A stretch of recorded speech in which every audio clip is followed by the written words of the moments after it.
From the 3rd of August to the 31st of August, the UK government is offering 50% off food and soft drinks at participating restaurants. And this is up to a value of £10 per diner. Their argument is to bolster and prop up the hospitality sector, which has been massively hit by coronavirus, and to try and prevent some of the businesses closing and people losing their jobs. It seems like a good idea, and it sounds brilliant to anyone who can take advantage of it, because who doesn't want some cheap food? So at first glance it seems fantastic. However, I have a few problems with it, and this is why. So the people taking advantage of this and the people who are going to be most impacted by this scheme are people who are on lower incomes. So according to the UK government website, BAME groups make up a significantly larger proportion of low income households than any other ethnic groups. So they make up a greater share of never worked or the long-term unemployed, so will therefore have a lower income. You might think, well, what's my point here? People on lower incomes can get some cheap food. Here's the thing. Lower income families are more likely to suffer with more comorbidities such as obesity and high blood pressure and type 2 diabetes. And obesity is the most common comorbidity in the UK. So people who are on lower incomes are more likely to suffer with obesity. Excess weight can increase risk of serious illness and death from COVID-19 by 90% in people with a BMI over 40. So far we know that obesity increases the risk of severe complications of COVID-19. We know that low-income families are more likely to suffer with obesity, and black and minority ethnic people are more likely to be on lower incomes or be unemployed. So right now at Wetherspoons you can get a Wetherspoons breakfast for £1.70. You almost couldn't cook it at home for that price. And this isn't just Wetherspoons, this is lots of other restaurants. Loads of restaurants which were already cheap are now becoming even cheaper and even more accessible.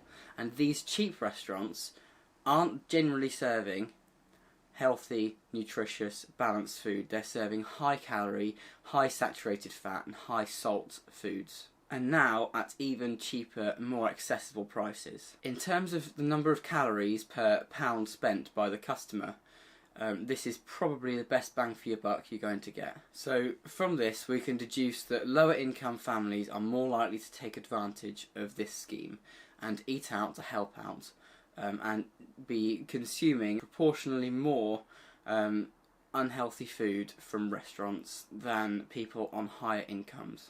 So high saturated fat diets, high calorie diets, high salt diets are linked with increased obesity, increased high blood pressure and increased type 2 diabetes risk.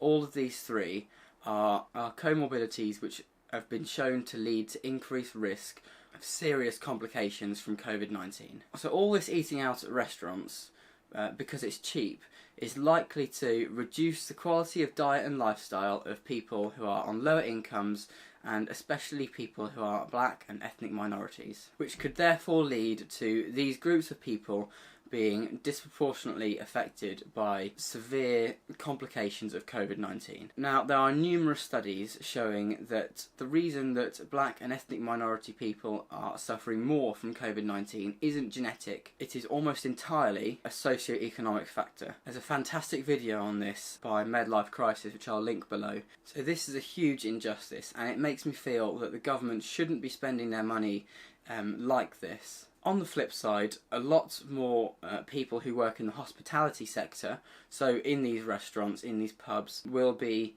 from lower income families as well. So this is increasing their job security and keeping them in employment, which is really important. So I'm totally for that. But I do think there are other ways of doing this. So my solutions? So the government needs to be subsidising healthier food and healthier lifestyle opportunities more than they're subsidising cheap, processed and unhealthy food, in order to make it more accessible to more people, so people on lower incomes and less disposable income, and also more attractive for investors and businesses, So they will want to put more healthy food and food which contributes to a balanced and healthy lifestyle onto their menus. The government should promote or introduce recipes and online tutorials to teach those who may not know how to cook fresh food and healthy food how to do so, because that is such a big barrier into eating healthily. And they also need to invest in other things which help reduce those comorbidities, so diabetes, obesity and high blood pressure, such as exercise and leisure facilities like gyms and outdoor parks and sports clubs and outdoor leisure facilities like tennis courts and football pitches and things like that, to help reduce the health inequalities that we have in this country and reduce the proportion of people on lower incomes and black and ethnic minority people dying and suffering severe complications from COVID-19. So there are many other factors which are going to influence the risk of developing severe complications from COVID-19, and obviously this isn't just one of them, but it's something to think about and something to think maybe this new government scheme, which seems great on the surface, isn't quite as good as it seems. But just to conclude, the Eat Out to Help Out scheme may disproportionately increase the risk of severe complications of COVID-19 in those on lower incomes and people who are in black or minority ethnic groups. So I think the government needs to rethink this strategy and investigate this and come up with a new solution which incorporates promoting active, healthy lifestyles and good diet, which will not just prop up the restaurant industry, but also prop up the leisure industry and be beneficial for millions and millions of people in this country.